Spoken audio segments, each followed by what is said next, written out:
All right. What's going on, everyone? As people file in here, really excited to talk about maximizing sphere of influence business. And this is something that I get absolutely jacked up to talk about because it's a huge silo in the potential deals that we can see in our business. And I want to specifically talk about sphere of influence today because I think it's a bit of a dumpster fire when agents talk about it. They don't really know what it is. And I think we can provide a lot of value to some viewers today, Courtney, and I'll send it over to you. Yeah, no doubt we can, man. I mean, I think you're the impetus for this particular topic because I know you've slayed it, Ryan, in your business, and I think it's a testament to taking advantage of, the things that teams do for people, and continuing to build your own huge, profitable, massive business. And it's one of the reasons that it's such a privilege for me to be associated with you, Ryan, because you've literally done all the things and now conceiving of things that nobody else has thought of and sharing.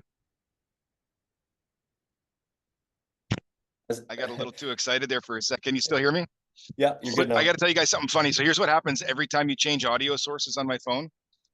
It starts uh, tunes on me from Spotify. So literally right now, I'm listening to y'all know me, still the same old G. So now back to our regular webinar. And so, yeah, it makes me super excited to be able to hang out here, Ryan, and talk with you about this because I just know that you've executed at a super high level. And truth is like now there's even easier ways of leveraging these tools. And so I'm just stoked to be here. For those that are just tuning in now, I'm in this little place called St. Martin's, not too far from St. John, New Brunswick. That's one of the reasons why I'm not wearing my typical Pause P Love shirt. Only place on the planet where you could take a picture of two covered bridges and a lighthouse in the same photo. So, Ryan, why don't we get back to you and just share a little bit about how important this has been to your business and how you got started working in your sphere. I love that. Okay, so I think looking at how I work sphere of influence can be very beneficial for a newer agent because when you're a new agent just getting into the business, your sphere of influence probably doesn't trust you. They're going to call someone else that they've either used before or a referral that, their parents used. And no matter how you get into the business, there's going to be a delay of 18 to 24 months where you need to proactively start to build trust with your sphere of influence. They may not even know it, but at least you're starting to engage with them and they're starting to get to know you as a competent realtor, period. And stepping even further back, I think agents need to think about sphere of influence different. If you were to just ask an agent, oh, what's included in a sphere of influence, or who is in that bucket, if you will, it's going to be friends, family, past clients. That's what the majority of people are going to say. We need to think about sphere of influence in a completely different fashion. How I recognize sphere of influence is anyone that I recognize, period. So maybe that's someone that at the coffee shop that I see more than, twice a week. I see that person way more than I see most of my immediate family. Their sphere of influence. My whole neighborhood, I see those people all the time, almost on a daily basis. Those are sphere of influence. All the people that I see at the golf course 3 times a week, that's sphere of influence. Every single person on my beer league hockey team, and even the people that I play against, sphere of influence. So you guys can start to see very quickly how friends and family and past clients, all of a sudden that bucket of people starts to expand in a massive, massive way. And I would say that's the first piece that we need to really think about and have that lens of sphere of influence being anyone that you see more than once a year, at least you recognize. Anything to add to that, Court? No, not at all. And I think it's just such an astute statement. And for those of you that, maybe aren't like Ryan, or maybe you have a sense of how I come off, here's the truth. Like in real life, I'm not the world's most social person. Okay. And so for me, sphere of influence building had to be super intentional. It wasn't like I had like all these friends that were just coming to me. I'm not that guy. Right. And so for me, I had to be really strategic in the exact way that Ryan's discussing about like, okay, like where is my influence? Like, where do I have influence? And the truth is, you can have influence at the grocery store with the teller that you see every second Thursday when you shop. You can have influence with your favorite ice cream scooper at the ice cream shop that you always go to. You can have influence with the manager at the Burger King that you're always at midnight on Fridays or whatever. Like, so I think people have this like limited view, right, Ryan, of what the sphere of influence is. And the thing that I learned over the years, guys, knowing that I'm not the, world's most social person on kind of out in public, I've just made it my business to smile a lot more. It's just something that I've had to learn to do. And because of that, people talk more freely. Like I'll just hand out a compliment, nice shirt, love those shoes. Hey, it's a sick car, wave at the sky, had a motorcycle today. Like these little things make you more approachable. They make you more interesting, and it helps you expand your sphere. Plus, you're just going to have better friendships, more friendships. You're going to meet more interesting people. But when you start thinking about it that way, as a friend collector or an influence peddler, whatever way you want to look Mhm. at it, the fact is that as long as you're catching a name and a phone number, that's influence. And we're just going to teach you a way to make money with that. 100%. And that's just looking at this business as a human relationship business, not a house selling business, right? Yeah. And if we can conduct our days, weeks, months, years at a point from like, hey, how can I just grow relationships with a lot of people? Naturally, you guys are going to do way more business than you can ever imagine. And the beautiful part about sphere of influence, at least for me, is that I feel fairly natural doing it and I enjoy doing those things because I Mhm. can mix in other hobbies, right? I can mix in proactively booking a time with my accountant to go play golf with him, right? I Yeah. can proactively do those things to solidify that relationship. Now, the other part of sphere of influence that I think is a little bit different angle to it, and this can be classified as networking too, but who are you proactively seeking out, guys, that know a lot of people in your community?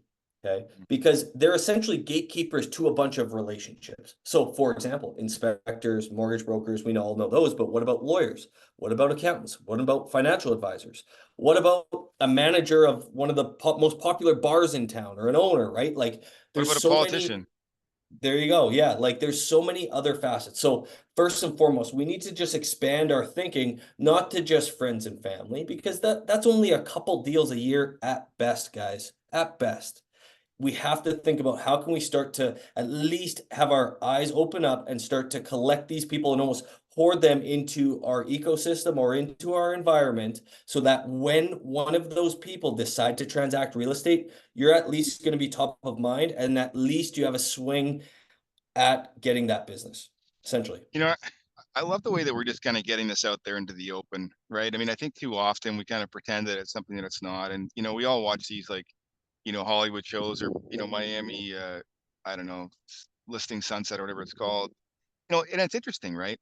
Now, it's interesting to me because you see a lot of celebrity in these shows and they kind of obviously elevate that. They highlight that. And to me, like it seems a lot of douchebaggery. Okay. Like I'm not a big fan of these shows for that reason. Um, but there's a humble way of making a lot of friends in your community. Okay.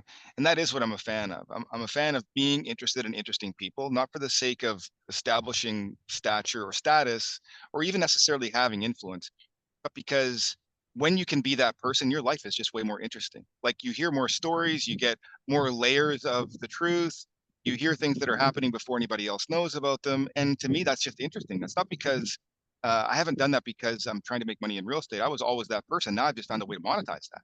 Right.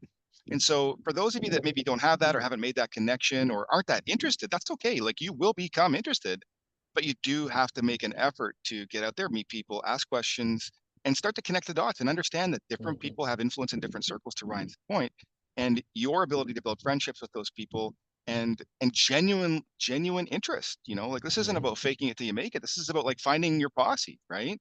And establishing the fact that, hey, listen, like the bigger your posse, the more people that know you, the more people that know what you do, more people that know that you're competent at what you do, the greater your chances of being able to do business well within that sphere of influence, one that maybe you have just begun to get to know. And so I think it's important, Ryan, I'm so glad that you thought of this because it wasn't going to be on my agenda for today. This is really, really critical background, I think, before we get into the how.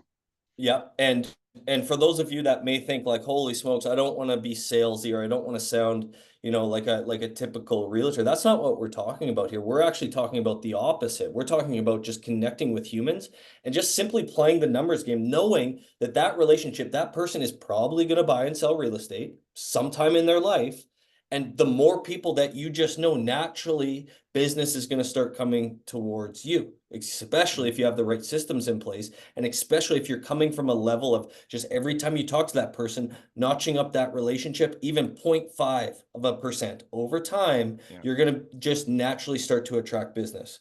And I think that's, like you said, Court, that's very foundational here. There's no magic scripting that we're going to be really talking about today. There's some frameworks involved, yes, of course, to collect information, but think of this as a long-term play, guys. Think of it as a 10-year play. I promise you it's going to pay dividends in less than 2 years. I promise you that. 100%. You know, one more thing before we get into it, Ryan, and I think, you know, it's worth noting that, you know, as we go down this road of, you know, meeting people and, you know, introducing people and getting them into our CRM and taking specific action. And I know that seems kind of icky to some people. You're like, oh man, like that sounds like more douchebaggery, Courtney. I don't want to be that guy. And I'm like, listen, did you ever get married? Or if you're planning on getting married, here's what's going to happen. You're going to contact every relative and you're going to seek a bunch of information. You're going to ask for email addresses and phone numbers, and you're going to make sure that everybody comes to your wedding. Well, listen, think about it this way. You were super systematized about basically creating a database for your wedding. Why? So that people could come and bring you gifts and so you could party with them. Okay. Maybe have a drink with them. Here's the next thing. Okay. It's because you want to have relationships. You want to have trust. You want to reconnect, right? Family, friends, right? Of course, naturally. Just think about it this way. Real estate's in that same group of things in people's lives. Buy, sell real estate because of marriage, because of divorce, because of children coming and going, right? Because of job gain, job loss. Like it's in the same sphere of things. Okay. It's not bad to collect names and information and help people with the thing that's super important to them. You're just the person that's going to do it better than anybody else because you keep coming to sessions like this. And there's so many here today. I want to say thanks, by the way, for being here and taking time out of your day to do this. I know you could be anywhere else. So Brian, you want to get into it now? Yep, let's do it. And one last thing there too is if you know that people are better off buying and selling real estate with you, then you owe it to yourself to collect this information. You owe it to yourself to grow relationships with a ton of people, because I know that person that I never met a week ago, but I proactively went out and said hi to, I know that they're going to be better off with me than when they buy and sell real estate with someone else, right? I know that deep in my soul, and that's the mindset that we need to have going in there. So let's move on. One more thing, Ryan. This is just something that I had to come up with myself to be in integrity. Yeah. And guys, listen, if you're having a hard time believing that you're the best at this, just make 10 phone calls right now. You know, get off this webinar as soon as it's done, make 10 phone calls and survey the first 10 realtors that pick up and ask them, hey, when was the last time you did an hour-long webinar? You're already going to be in the 1%. Okay. I just promise you this. So if you're worried about being in integrity, about doing their hard work and being the best, make 10 phone calls, do that survey. You're going to find out that by being here 1 hour this week, you're light years ahead of your competitors. Facts. Love that. Love that. So let's move into best CRM to use, best practices there, Cord. I know that's a bit of a trick question, but what would you propose that if an agent out there is listening to us, they start to proactively build lists, or maybe they're seeking out going and connecting with people, what's some ways, say for example, if you're at a coffee shop and you see this person from high school, you haven't talked to them in a while, and you actually want to collect some information and take that next step in the relationship, what would you recommend? Yeah, well, I'll go in the order that I think my situation kind of worked out best, Ryan. I'm the kind of person that needs to have things at least reasonably organized and established before I can kind of do anything with them. And so I needed to know at least that I was going to have a CRM. Okay. Now I know that might sound juvenile for many people here, but 16 years ago, most people didn't. I would have been one of the first. And so like I was asking myself if that was something I was going to commit to, or if I was just going to use my phone. Now, naturally, you know, today there's no excuse. Access to information is so much easier. You just got to have a CRM. Which one? Who cares? Pick one, use it. Okay. It doesn't matter. Sure. Can we advise you based on your specific situation what would work best for you? Absolutely. But at the end of the day, pick one that you like, that's at a good price point. I can almost guarantee that it's going to have enough functionality to change your life. Okay. And the lives of the clients that you serve. So with that in mind, Ryan, what I would want to do is then go about and just start looking at where the low hanging fruit is. I mean, I've realized that I've got to, you know, get some names, some phone numbers, and some email addresses into my sphere of influence. But for me, guys, what I'm going to think about is like, who are the people that if I was going to get married tomorrow, I would invite to my wedding? Okay. Like somebody that they've never met. Like that's a pretty tight sphere of friends. Right. And so, you know, maybe that's 20 people. We'll just go about getting 20 people. Okay. Literally, like don't overthink this. Don't stretch it out into the hundreds. You get 20 that you think you'd invite to your wedding if you did it tomorrow with a new person. Great.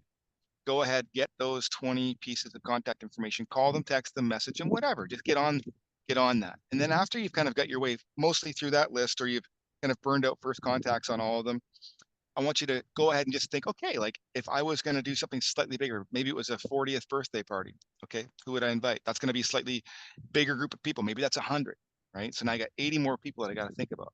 Well, that's going to keep me occupied for a little while, guys. I'm going to be able to go ahead and collect us 80 names and phone numbers and email addresses, and if I can, mailing addresses. Then I'll ask a slightly bigger question. Okay, cool. Well, what if I was getting married to, somebody I've been with that everybody's known? Like that's like a 300-person list, maybe, right?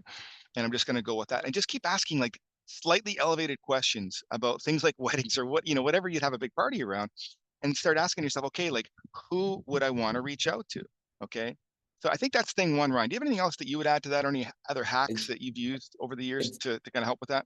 It's funny, so the way that you were kinda scaling it, I always thought about like, hey, if I was just gonna put on a charity golf tournament with 200 people, who would I wanna invite? Because naturally, I'm gonna have some connection with those people. So that's Yeah. maybe a little bit different angle, because you might feel obligated to invite some people to your wedding that maybe you do or don't like. True But story. if Or they if I'm don't live in your inviting city too, right? yes, if I'm inviting someone to a golf tournament because I like golfing, who am I gonna invite? I got 200 people that I wanna be around for the entire Yeah. day that, have some interest. So whatever way you guys wanna look at it, Mm. and the only thing I'll add to that too is just don't think of this as like you need to do this all in one day. Like this is literally, it could be a 20-minute time block twice a week forever or for a Mhm. year or however long, and you just slowly start adding into the CRM, right? And it's just Yeah. consistent small action over a long period of time. All of a sudden you got a massive database that's really bringing business into you, and it's not that time consuming. Yeah. And I think it's also important too, Ryan, that people have um, this concept in their mind that really you should be doing two things kind of at your business simultaneously. This can get a little bit complex, but the kind of business that we want to help you build, guys, is one that's predictable, sustainable, one that's not going to burn you out. Okay. So you're always going to be in need of like that kind of immediate, quick hit income. Okay. And so you can check out other videos that we've done on our YouTube channel and our Facebook groups for those tips. This is a business building strategy, one that within 3 to 5 years can have you making a lot of money with a $0 marketing budget. Okay. Now that doesn't mean you're not going to spend a little bit of money maintaining your list, but it's pennies compared to what it looks like generating brand new business over and over. And so I just want you to think about the fact that, hey, listen, we recognize that there's this other part of the business that you've got to be doing to get your income going if you're a new agent watching today. And that this is going to be a tremendous strategy to completely change your life over the much longer term. So um, now that we've got kind of the list sorted out, Ryan, I mean, I think folks here get the point. When you're talking to people, go ahead, get a name, get a phone number. A little hack that I've used, guys. I will rarely open up my CRM when I'm getting somebody's contact card. I usually just put it into my contacts on my phone first. It's much more conversational, right? Sometimes I'll just pass my phone to them and just get them to type it unless they have a tough time with my Android. Then the next thing I want you to think about is when they're done doing that, I screenshot it. Okay. And the reason I screenshot it is that I will go back and then update that contact. It'll be like, this is John. And then after I get home, it'll be like, married to Barbara, son Don from Winnipeg, you know, loves chocolate ice cream, has the Sheltie for the dog, drives the blue Charger. Like I'll have like my contact will have that much detail in it so that when I save that and upload it or update my CRM, now I have contacts. Like I would put all that stuff into the notes, right? And so that whenever I get that person, populating again, I'll always be able to remember who they are, and then my conversation could be much more meaningful. Hey, how's your Sheltie Benji doing, or whatever, right? And your conversations are just so much more meaningful when you have like one or two details and you're circling back with somebody. And so just make a point of doing these like very, very subtle things. It completely changes the experience that people have with you. I love that. One other hack too, that I've recently been doing, Court, and I learned this literally like probably 4 months ago, is I just have a landing page, an SOI landing page that's just basically attached onto my main screen on my phone, so that if I do have collect contact information with someone, then I just click on that landing page, I fill it out, and it'll automatically go into my CRM. Because I did do it with contacts into my phone, which works great, especially if you add the detail there. Now, what would you suggest? And I kind of have my answer, but I'll let you share first, Court. I I feel like agents may feel awkward asking for information. Okay. I feel Oh, like they may feel like there's some friction there. You have a good conversation with someone that you haven't seen in forever. How do you go about asking for that contact info? listen, I think the first thing that people have to hear, Ryan, is like you got to get over it. Okay. I just want you to know, like, listen, at the end of the day, this is sales. And I'm not trying to suggest for a second that, you should be greasy. Nobody wants that. Okay. But at the end of the day, everybody has a job. And if you would ask yourself this question, like, if you had a friend who was a teacher at the school in your neighborhood, would you hope that they would tell you so that you could find out, so that you could get your kid into that class, so that you knew that the kid would be well looked after? And the answer is absolutely yes. And the reason I know this is because, of course, we did this, right? And so if you would do that, well, then you owe it to this person to have them know that you're a real estate agent. Now, listen, if they don't like you, they're not going to use you. So there's no harm there. It's not like you're going to get the job and not deserve it. Not at all going to happen. Okay. But the fact is that people need to know that it's an option to them so that if they feel like opting in, they can. Okay. And so you can lob easy balls to people to give them the chance to take advantage of that opportunity. They don't necessarily have to bite. Okay.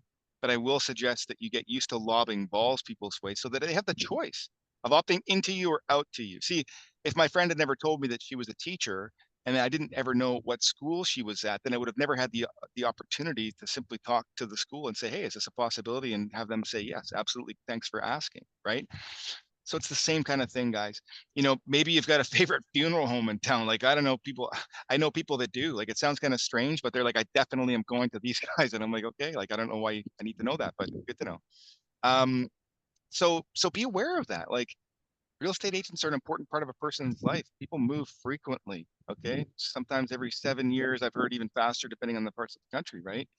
And so if your sphere of influence is huge, and you're consistently lobbing balls to people, you're going to get a lot of balls lobbed back, and you're going to have an opportunity to do a lot of business with those folks. And so one of the scripts that I like, if I'm just having, casual conversation, I'm always going to find ways to kind of weave real estate in, right? And it's funny, like at the beginning, I always would wear like a shirt that had something real estate related on it, right? So I would always have like my team shirt that would have my brokerage on the back of the neck and the team right here. You could do it vice versa, whatever you think. But literally everywhere it went, like this is rare now that I'm not wearing my Positively Love shirt. Before that, it was consistently a golf shirt was my team name. I needed and wanted everyone to know that I'm in real estate. Okay. So naturally, when you're the realtor in a group, guys, guess what happens? People start talking to you about real estate. And you make it really easy when you're wearing a shirt because now people can opt into asking you questions. How's the real estate market? Now you got to have your 3-minute spiel. That's all anybody cares about, right? What's the good news story that you tell in 1 to 3 minutes, so long as that group of people is interested? And you should be answering that question at, all these junctures after hockey, playing golf, clubhouse, in your volunteer service club or whatever. People are just asking you. And then other conversations that you're starting, you can find ways to ask those questions, right? And the thing that I want you to be aware of, friend, is that you need to practice this skill. Okay. Like this is the easiest way to earn business over the long term, but it does take work and you've got to put yourself out there. Okay. It doesn't just gravitate to you perfectly. Like the more you work it, the more it works for you. Wouldn't you say, Ryan? 100%. And I would even double down with that. Everyone is tied to real estate in some shape or form.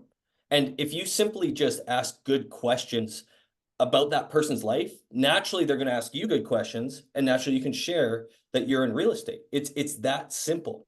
And if you don't ask, you're not going to receive. I love that saying and I love that quote. And I think to Courtney's point, we are in sales, like we have to get a little bit uncomfortable, but you'll be shocked at how many times if you just ask that other person good questions, they're going to ask you good questions, and naturally real estate's going to come up. And I always just simply say, like, listen, if you own a property in XYZ neighborhood, in my mind, it makes sense for them to know if their value is going up or down or staying level. Like that's just value to them.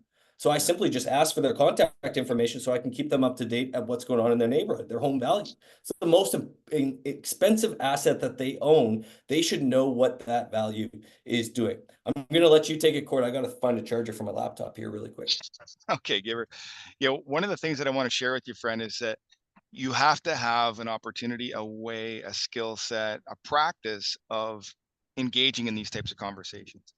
And so let's imagine for a moment, you and I are hanging out. Let's say it's at the clubhouse after a round of golf and we're just chatting, and you might say something because I'll be asking questions. And we've talked about this: who, what, when, where, how. Tell me more about it, help me understand. Why don't we do this? So that's your framework for engaging in high quality conversations that build rapport. But how do you engage people in conversations that relate to real estate? And that's really what we want to talk to you about before we, get into the framework for building an entire business out of this. And I just want you to think about this, okay? Our business is interesting to most people. I mean, there's a reason that a lot of these shows are so popular, guys. And People love to watch them. They love to hear the stories. They love to hear what's going on behind the scenes, and they want to feel a part of something. Okay. And you are that connection. Okay. And here's what I see happening with too many real estate agents. Okay. They deny people access. Okay.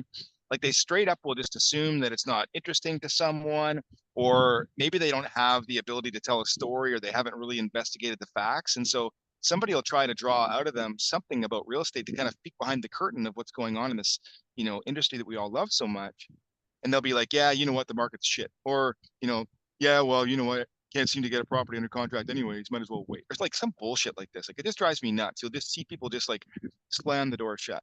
And I want you to think about this as an opportunity because A, most people do that. B, when you're the person that can get folks excited and you have a story to do that, people are going to clamor to you. Like it's this most interesting thing. Okay.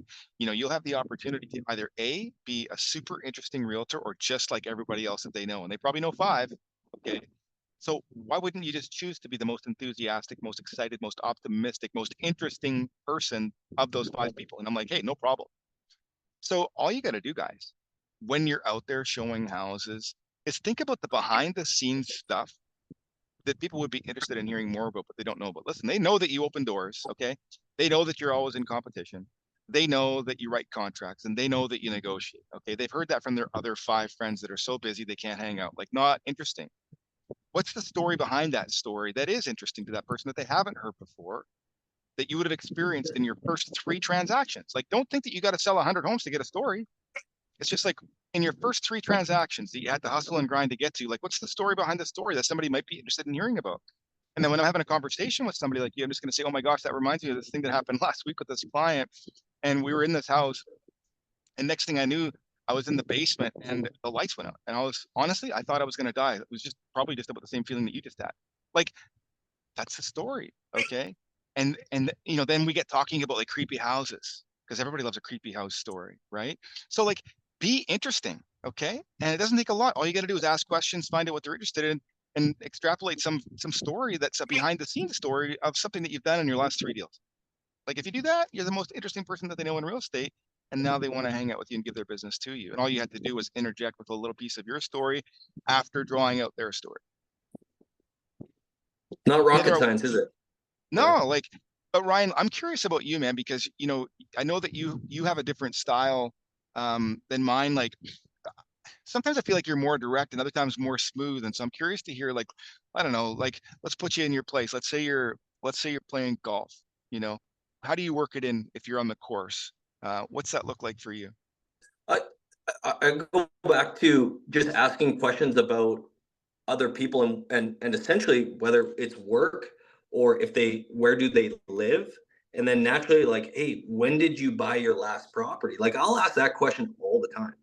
Tell me the place Nice. that you live in, your kids go to school, my wife teaches there. Are you near Roy Wilson, or where exactly are you at? Nice. Right. And then I'll just simply ask, when did you buy that property? Right. And Yeah. then I'll even go a step further and be like, do you know how much your property's probably worth right now?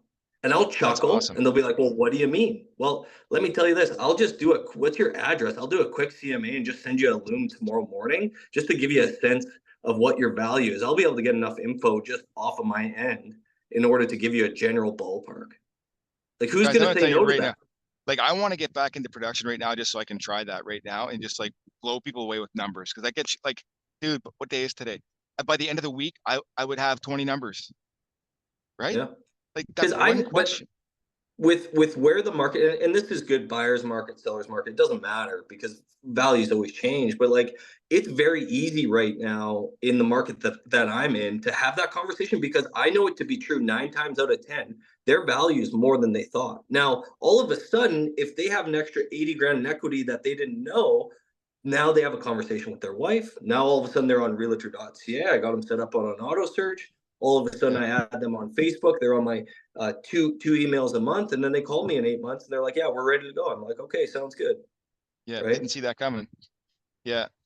No, that's awesome, man. And listen, that was an example of one of the ones that you do more aggressively than me. Like just get after it, right? Mhm. And the reason why I would say, that I would try so many this week, guys, is because my style wouldn't have been that aggressive.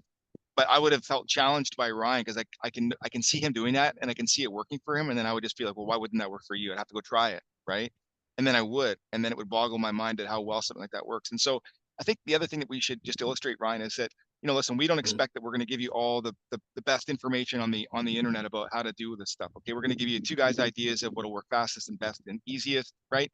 But the point is that the more times that you get out there and you see an idea, you hear a script and it resonates in some way with you, but it does sound like a slight stretch for you. Like it sounds like uncomfortable for you. Not impossible, just uncomfortable. Here's what I want you to do. Just pick one and try it 20 times. Okay. And decide if that's going to be something that you're going to use. And if it is, improve it, build it out, test it, trial it, and put it into your arsenal. Like just consistently be the kind of person that's building out a toolkit. That's one strategy that you can use. You can add it to the sphere of influence strategy. Like we're just list building here. Right. And so I just want to challenge you to be mindful of these things when you hear them. Just try them. Give it a shot 20 times. Is it something that you should try another 20 times a different way? Or is it something that you might just pack away and look for another one? Like ask yourself that question each And as long as you're making that, I would say that conversation and the value that you're giving, as long as you're making it as frictionless as possible, I take the standpoint like I owe it to those people to do that. Like it takes me all of 7 minutes to make a loom where I click through some comparables and I email them the video.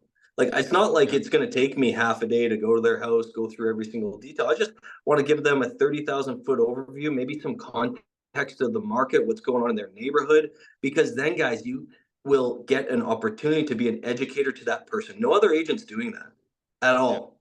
So now you're giving value for their specific property. You're putting them into the database that you're using, the CRM, and they're just slowly getting dripped. And then all of a sudden they see your videos, and like over time, your relationship will grow without you even knowing it. You don't need to be face to face to grow a relationship with your SOI, right? Yeah. And in my opinion, this is the easiest way to get out of the day-to-day grind of hunting business. Like Courtney said earlier, this will pay off dividends year 3, 4, and 5 if you're a newer agent. And I am literally so grateful I did this because now I can give up some of the other stuff that I didn't love doing. And now majority is sphere of influence and referral business. That's the work that you guys want to be doing because that relationship's already to a point to where they trust you. You're going to be in competition less time. Your commission objections are going to go down drastically, and they're Yeah. just going to be reaching out to you when they are ready. So yeah, what else can we get into, Court, in the next probably 10 minutes to bring the most value for sphere of I, influence? I think now that we've gotten there, just a real quick breakdown on some of the backside stuff. And I was thinking about just breaking out what we're doing here, Ryan. I know it's kind of, Mhm. proprietary or whatever, but I think it would make sense to kind of walk people through this. So I want you to know, like, there's access to loads and loads of information and technology. Okay. This is not rocket science. And depending on where you're at, depending on what your market is, and this is a topic for, maybe a whole video, your best time could be spent on TikTok. It could be spent on Facebook, probably not Instagram unless you use like some other specific strategies, not necessarily related to SOI, or it could be even YouTube. So for the sake of what we're talking about, let's just talk about personal Facebook page. Okay. Say you're somebody that's like deeply ingrained in the community, you got a lot of friends and a lot of them are local. What I want you to do is just record a weekly or monthly. Start with monthly. Hey, Ryan, I mean, you're up to 2 a month now. I'd say start with a monthly, 3-minute video, make it 5 if you can. And if you're not sure what to talk about, go to ChatGPT and ask, what are the top 100 best, topics that people in my city, my my province or my state are interested in hearing about in a 3 to 5 minute, video monthly. And then go off those. And if you're not sure what to talk about, get chat to build you out a script. And if you're not sure, how to record a video, Google it. And if you're not sure, what teleprompter to use, Google it, and then load that script into it and literally read it from your camera. Then literally load that into your Facebook. Okay. After you find out which ones are getting traction, put a little boost behind them to your city. Okay. Some would say even do it nationally. I haven't tested that for a while, so I don't want to say like affirmatively which one's going to work best, but some say provincially across your state, some will say nationally. To your demographic, okay, men and women, you can get away with it being an ad if you get it appealed more often than not. Facebook wants your cash more than they want to limit your ability to market right now. They're competing pretty hard with TikTok and others, right? And so be mindful that a little bit of boost can get you some extra traction on those videos that did well, okay? But then just make sure that you're converting that into an email campaign using tools like ChatGPT to convert transcripts into formatted emails. Send that out once a month. The content's already in the words of your video. Now you extrapolate that and put it into your email campaign, right? Build that out and send that once a month. And we're talking like, 3 to 5 minutes to record the video, probably the upload takes longer, right? Pull a transcript, run that through chat, and then get the email sent. I mean, realistically, you can do that in an hour a month. Okay. You might even get it down to half an hour a month. Okay. And if you're telling me that you can't manage that, you're just telling me that you're not willing to try pressing a few buttons and getting to the wrong place. Okay. Because it's bullshit. You can. Like, as easily as you got into this webinar today, it's as easy as you can figure out what I've just described for you. And if you're like, well, I don't know what the pieces are or the plug, I'm like, listen, the internet is right there. We had 10 minutes to walk you through this. I'm just telling you that that is the answer. Record the video on the topic that you researched using the script that it gave you, using a teleprompter that you found on Google, get the transcript, put that through ChatGPT into an email template and send that email out once a month. And in 3 years' time, you're going to be making hundreds of thousands of dollars a year automatically. If you can't put that in place, I can't help you. Like, that's the business is that complicated at a minimum. Paperwork's infinitely more complicated. Okay, dealing with your broker and your clients is infinitely more complicated. Trying to get your, Bluetooth connected to the lockbox and get the update when you're standing there with your clients with you and your, air conditioning's dead in your car. Like, that's infinitely more challenging than what I've just described to you. Okay, so don't let it escape you. Don't let it get away from you. Don't think that it's too technical for you to do it. It's not. That's bullshit. It's a lie you're telling yourself. Go out there, figure it out, put it into place today. Love that. It's so true, because agents will get paralyzed with the first step, which is having this fancy phone and just press and play and recording a video, right? Yeah, man. And a lot of agents, what you guys have to understand too, that's where they stop.